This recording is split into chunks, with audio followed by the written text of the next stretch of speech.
Welcome to the Indestructible Dad podcast. I am, of course, Wayne Cohen, and today our guest is Grant Maskill-Dowton. For some of you who don't know Grant, he is, I think, in the top 5 salespeople in New South Wales. Grant, is that true? Yes, indeed. Yes, that's quite an achievement, especially when you're in a sleepy regional town like Bathurst. Why don't you tell us a bit more about that? Wayne, I've obviously, as said, my name's Grant. I have been in real estate for 20 years now. Yes, rank in the top 5, which is a bit of a challenge when you are in a small regional town. I've got 4 kids with another one on the way due in December. They range from 12 down to 1.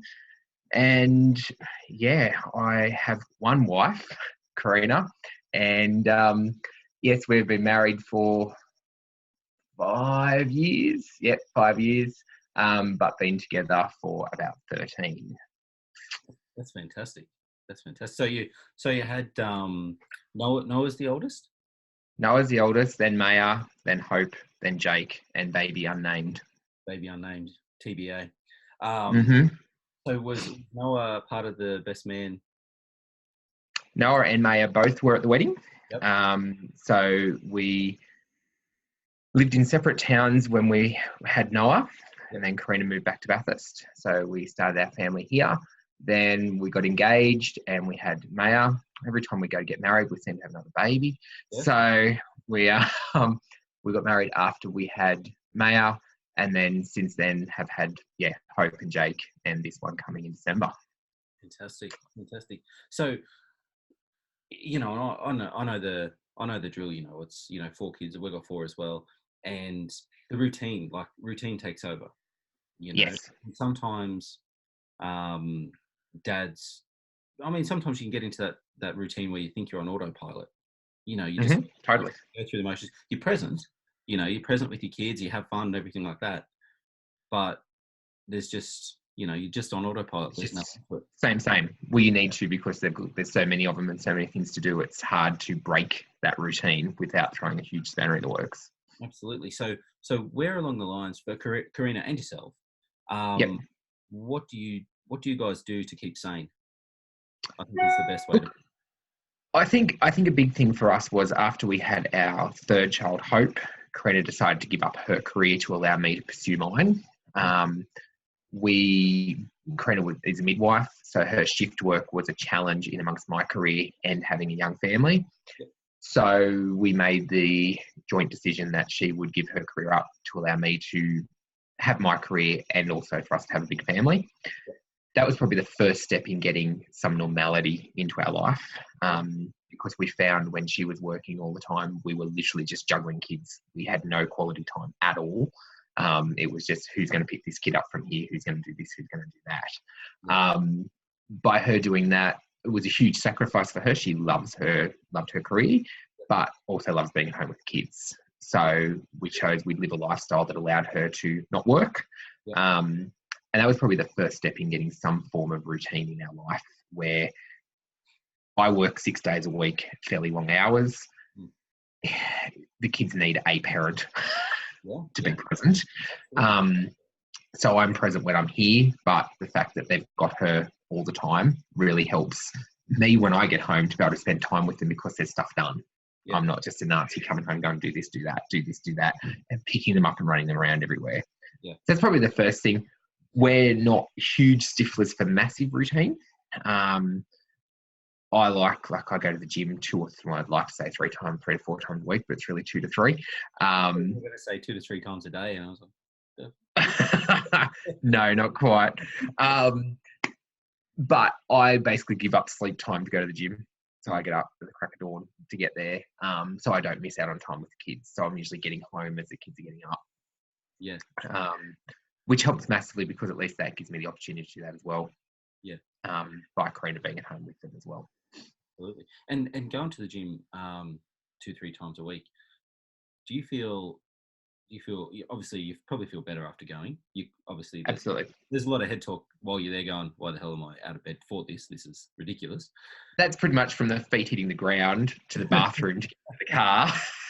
By the time I'm at the car, I'm all good, but it's literally getting to the car is the challenge of the morning.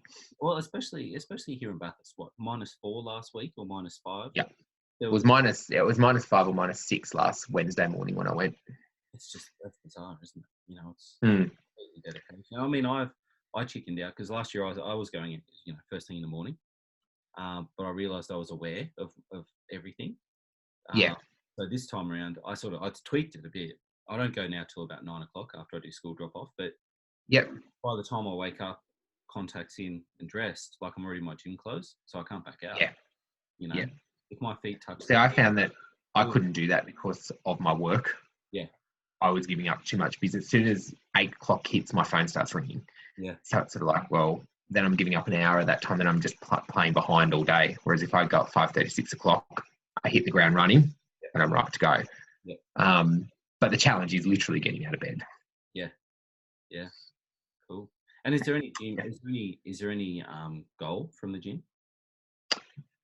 But I think the biggest goal for me initially from the gym has always been a headspace thing for me initially. I started the gym a lifetime ago when I had some headspace issues before the kids, before marriage, before all that. So I was going to the gym back then to clear my head and get a bit of clarity on things.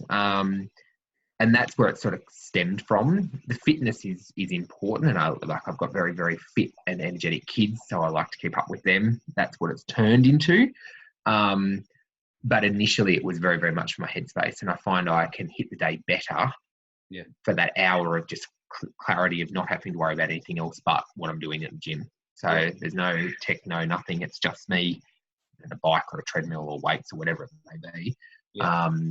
So yeah, it still is very much a headspace thing, but from a physical point of view, it's really to keep me fit enough to keep up with kids. Yep. I really appreciate that, and I'm sure we're going to have a lot of people listen to this in the same boat who may not be at the gym at the moment. They may not be doing anything physical, which is and it does. It's like my son's a huge runner, and just to be able to not just go and watch him, but able to run with him. Yeah. It's quite encouraging, and we haven't done a lot of it this year because he's had huge soccer commitments, and that's a game I'm not very privy at or good at, so I don't know anything about it. So I'm a sideline watcher on that. How does he get all this athletic and soccer? From me, of course. Are you sure? Yeah, totally sure. That's from me. Yeah. But yeah, I found that, and given we have such a huge gap between our kids, like our eldest being just turned 12 2 days ago, and a baby coming in December, I'm going to have a lot of energy for a lot of years. Yeah, well, that's it. And I don't want to be that dad that can't participate in what they do. Yeah, I think that was a big key for us as well. When we were discussing it, I said I wanted to be sort of finished having kids by the time I was, early 30s.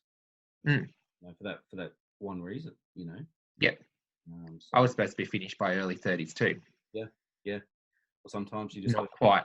You got to take matters into your own hands, don't you? Apparently so. Apparently so. Oh dear. So the biggest challenge. So you got getting out of bed is the biggest challenge. You got I think so. Because you got Karina doing her thing. So you guys have that free time outside of your work hours. Is there any other challenge that you face? Because you're a director at Raine and Horne, aren't you? Yep. You'd probably be one of the youngest in New South Wales as well in that role. Yeah. So we're pretty, it's not like you're sort of on your heels waiting for shit to happen. No. I've sort of tried my best to make it happen, and that comes with a huge level of commitment. Probably the biggest challenge I find is probably prioritising where my time goes. My career takes up a massive chunk of my life, and the success rate of real estate agents and marriage is not very high. You find we're probably one of the highest in the divorce rates, because you have to have a very, very tolerant wife to put up with. Like, Karina puts up with a lot of me not being here. And that's probably one of the biggest challenges we find is I can be here for my work and I'm here for the kids, but the actual time Karina and I have is very limited. And we're probably now finding that we really, really need to, well, I need to, not her so much, I need to reprioritise making time for just us as well. Mm. Yeah.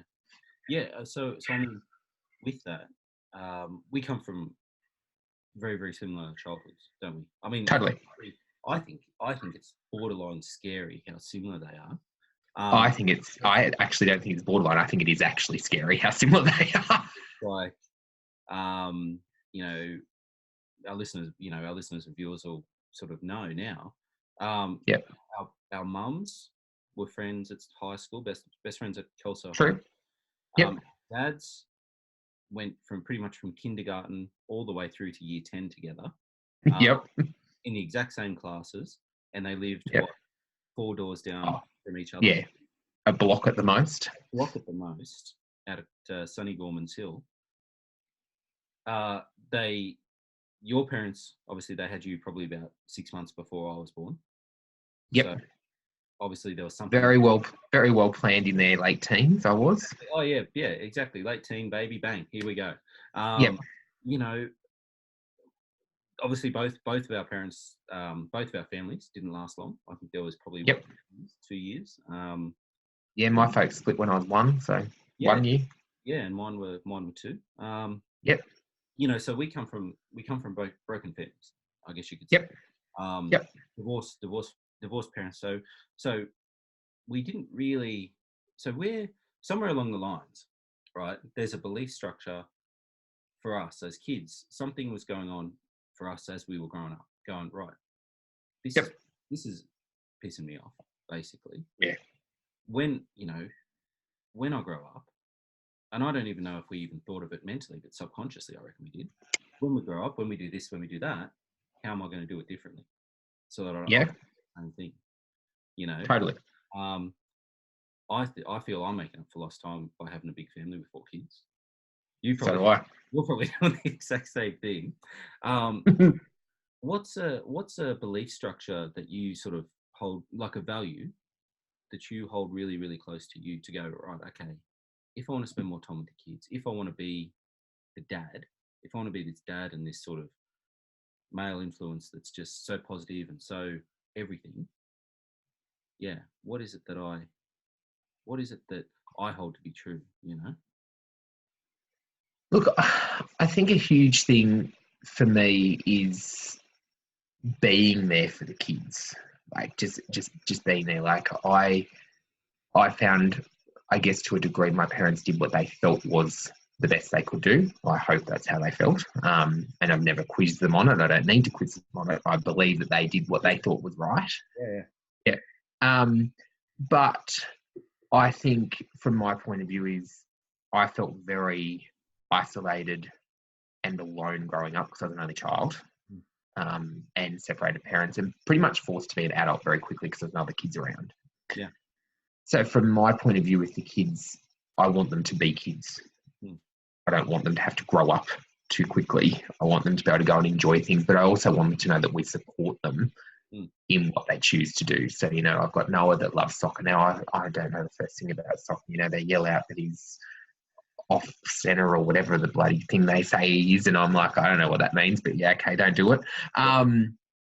The girls do karate and they love that, and I've got no idea about any of that. But the fact I'm there and I can see them do it and help celebrate their success and their excitement, that's something I didn't have as a kid.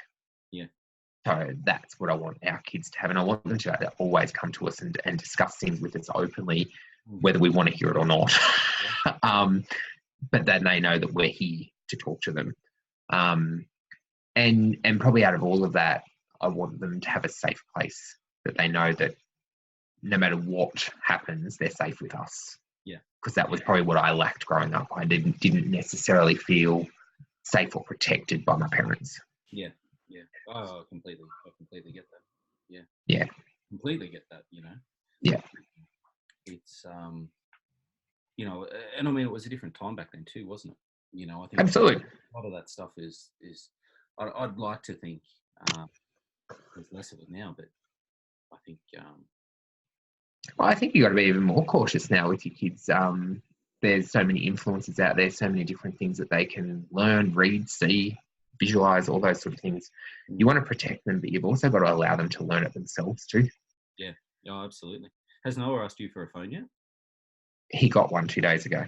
Oh, really? Oh, my goodness. So what sort of locks have you got on that? It was a tough call. I have been anti the phone thing for a while, but he starts high school next year. Yep. And Karina made a valid point. I wanted to get it for him for Christmas. I said he needs a phone when he gets to high school because, we're going to have 3 kids in 3 different schools, one in high school, one in primary school, one in preschool, and 2 babies at home. So there's going to be a time where he's going to need to contact us. So I was like, leave it till Christmas. But Karina's point was valid. Come Christmas, we're going to have a newborn baby. Yeah. We're not going to have time to put the ground rules in and the restraints in before he starts school. Whereas by giving it to him for his birthday, we've got 6 months up our sleeve to put some boundaries in place. So he knows. So he's got one. He's had it for 3 days. I'm already ready to peg it against a wall. But so is he he's now on Instagram and Snapchat with his friends? So he's had Instagram for a little while. We gave him that on his laptop, on his iPad, but it's restricted. Snapchat, no, he doesn't have. Facebook, he doesn't have. TikTok, he does. Mm-hmm. What the hell's TikTok? Mate, you got to get on there. Check it out. It's fantastic. I heard something about TikTok, and I was like, what is this TikTok? And I just left it. Yeah. So again, age prohibited, restricted private accounts, all those sort of things. And I'm super strict. I have control. I found it sound like Big Brother over his iPad and his mobile phone from my phone. Yeah. I have restrictive time restraints. I have app controls, all those sort of things. And literally, if he pisses me off, I shut it down. Lovely. And overnight, the Xbox controllers come into our room, the phone and the iPad come into our room overnight, and he has to collect them off us. Technology does not go in his bedroom with him. Excellent. Mm. Yeah, we do the same thing with the old iPads. Yeah. We have a 3-year-old who's just mental. It was 1 a.m. I've got one of them too. He stopped at crap last night. It's 1 a.m. I mean, seriously. Go straight to sleep. I go in there, blah, blah, blah, hold hands, you're very good, all sleeping, and then just wakes up 11:30, bang, every night. Mm-hmm. Yeah. No, it's all right, sweetie, go into yours. Yeah. It's our fault. We gave into her, but hey, parents have to sleep. We've always have very strict guidelines around technology around here. Because I find that I need the guidelines too, because I have my head shoved in my phone all the time. Yeah. And I actually need to be reined into to go, be present, don't just acknowledge. Yeah, look, it's bloody hard, especially when you've got, if you're, and put it into a bit of context. You may need that phone for a $750,000 purchase. Absolutely. I did a deal on Monday, yesterday, which is $1.2 million. Yeah. I had to be at their beck and call. Yeah. That was the reality, And 1.2 million may not be the bee's knees in the real estate world, but it's the bee's knees in Bathurst. Absolutely. Over there's $1.2 million properties in Bathurst, Yeah. So I had to, if they wanted to speak to me at 9:00 at night, I had to be available. Yeah. And they're not sort of clients that you can have the kids screaming in the background. I had to take myself away and be silent. Yeah. But what I find, which has helped me with the kids and with my career, and it's a really interesting balance, and I didn't purposely do it, but it's worked really, really well, is I invite my clients to see my family socially on Facebook and Instagram and stuff like that. So I don't have separate accounts for this or that. Yeah. I just have one account. Yeah. I invite my clients to be on there. Mm. They see I have 4 kids. Mm. They see that I have a life outside of work. Yeah. And they actually start to respect that as well. Yeah. Yeah. So I found that has also helped in our family life, in the fact that it all becomes one. There's not this separation. So Karina feels part of my work life because she sees my clients on there. Yeah. The clients see that I've got kids, so they respect that, most of them. I found that balance. That has helped our balance. Yeah. Yeah. Yeah. I don't like balance. I like blend. Some things just are, you know what I mean? Yep. And I think there'll be a number of videos about it, but yeah, the balance is always juggling, Well, I don't understand this living separate life thing. I'm very much, we're all in or all out. Absolutely. So my work, my family, my kids, my wife, Yeah. my gym, it's all there. It's all there. Someone wants to know what I am, that's in a nutshell. It's very important, because I've got I found the same thing. A couple of years ago, I felt like I was beating my head against a wall. I had I think I was about 11 one-to-one clients a week. And it was just ridiculous. You know what I mean? Yeah. In my mind, this was, I was programmed to think, hey, a business coach has to dress like this. Yeah. Thing, shoes, everything. And I was like, I just want to wear footy shorts and a polo. Like, this is just, Yeah. I need to be me. And yeah, so I started wearing shorts and polo shirts to sessions. Most times now I'll Be comfortable in your skin. Absolutely. I'm going to give them the same content. They're going to have the same result. They're going to feel more relaxed with you like that too. Yeah, like I'm not some person with my head up my ass saying, "Oh, do this, do that," or let's do this. It's like they know it. You know what I mean? And I think that's so important. It's like when I started at Raine and Horne, and the prerequisite was we all had to wear ties. And I said, if you want me to be successful, I won't wear a tie. I feel uncomfortable, so I make every other client feel uncomfortable. What was that? What was that brand? What was the company that they used to have the gold jackets? Century 21. Oh dear. Have they stopped that? I hope so.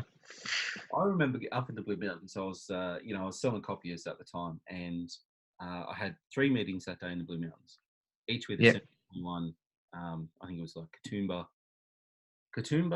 Springwood, and then Lura. I can't remember. But everyone I walked into, the place was filled with gold jackets, and I was like, this isn't the Masters. I know that's a green jacket. No, this isn't like a cult. Yeah, no golf course. What are you talking about here? Okay. Yeah, no, it was no, when I started there I just went, I'm not wearing a tie, and now none of us do. Lovely. And it's a much more relaxed environment to be in. We still look professional, people still respect that, but it's not this total formal. I didn't wear a tie to my wedding, I'm not going to wear one to work. Yeah, I totally understand that. Hey, let's switch gears, and very, very quickly, what's a challenge that another dad may come up with and ask you about? Because I think the quick thing I get quizzed about most is, where do you find the time to do what you do? Yep. And time is, I'm exceptionally obsessive compulsive about time. I will jam as much into, like I run late to everything. I was like late to this. Yep. I run late to every single thing I do. But that's because I'm trying to pack so much in. Yeah. So I run a very, very tight ship when it comes to time, but that allows me to then also spend time with my family. Absolutely. Absolutely. So time management is a massive thing, and you have to be exceptionally organised to have very good time management skills. Yeah. I would be exceptional if I would shut up.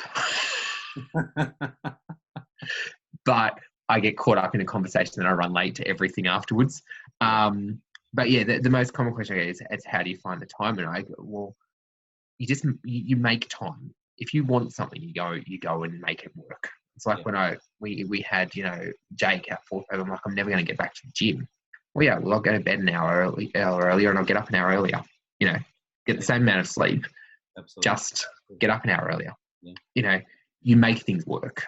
Yeah. There's many people out there that have a lot more hectic lives than me and achieve everything they want. Absolutely. I was watching a thing about Arnold Schwarzenegger recently, where he was, and I found it too, like clients or friends of mine will say, there's, I've got to get my 9 hours sleep or some shit. And I was like, I've got to look at them and I'm like, the fuck are you talking about 9 hours? What is 9 hours? I think it dead set. I mean, look, last night, I think we got up at 8:45 this morning. Yep. But that was 1 o'clock, 1 o'clock bedtime. But I mean, take the Arnold Schwarzenegger thing, sleep faster. Yeah, exactly. It's like we only need 6 hours. Like realistically, I've lived off 6 hours the last few years, just with everything else that we're doing.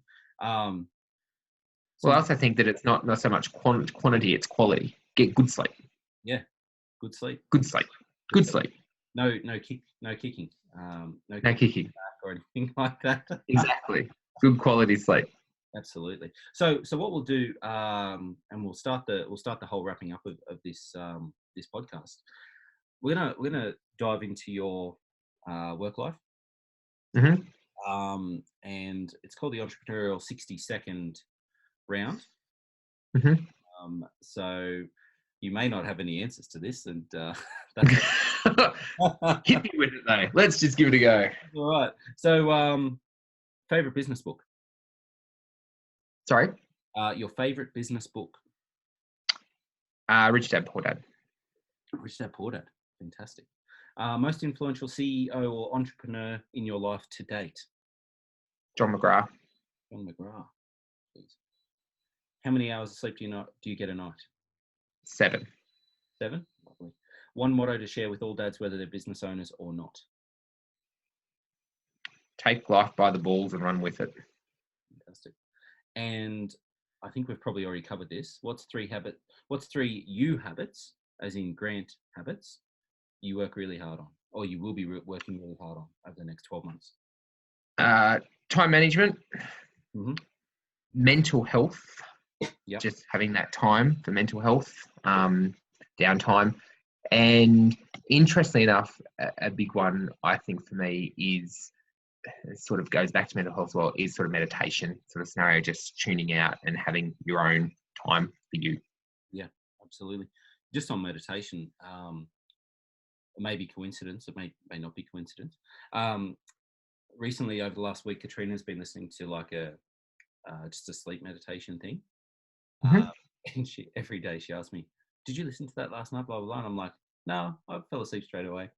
It was just as playing in the room, and I've just gone, da, da, da. The daily calm. It remains to be seen. But I do know she's like, yeah, I was awake till the end of it. And it's like, You're the same as me. It'll go on. I'm like, out cold. I'm out, you know. So Yeah. So let's just we'll finish with this, right? Let's say you've got a dad. There's a dad out there doing it tough. They think Yep. they're fine. They think they could be all alone. There could be a range of reasons why. They could be getting divorced. They could be separated from the kids. There could be a whole wide range of reasons. Business not doing as well as they thought or wanted. What would you say to them? I would say that every single one of us is faced with challenges, whether we're dads, mums, kids, business owners, whatever. We all have challenges. It's how we handle them that matters. I think that every day is a new opportunity to start again. So I've been faced with financial challenges, business challenges, marital challenges, children challenges. You know what? Every morning I wake up, you can tackle it a new way. You need to be able to speak to people that can help you and encourage you, and maybe not so much give advice. I find that sometimes advice is actually hindering. I think it's more important that people are supportive and just there to listen to people's challenges, and help them, guide them in a positive way without actually telling them what to do. Yeah, that's brilliant. That's brilliant advice. So make sure they've got a power circle of people they can. Totally. Yeah. Positive influences around them. And I think positive influences are quite often mixed with people that just tell them what to do. Yeah, look, I agree, you know.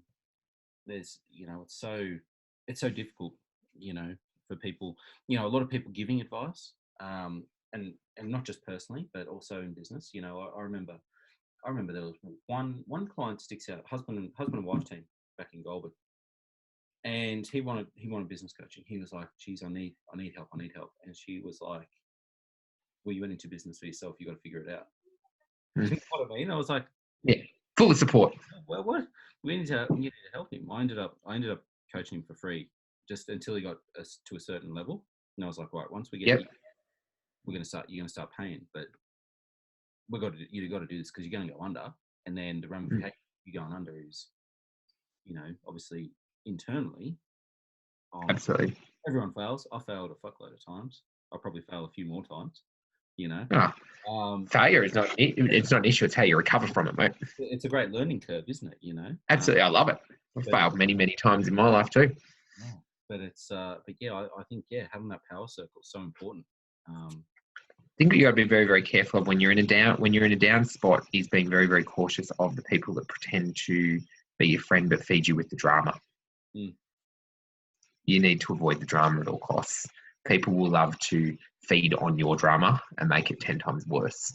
Yeah. So sometimes you need to take a total step out of that situation and find, as you say, a power circle, power people around you that may not be as highly involved in your life, but will actually be a good influence on you.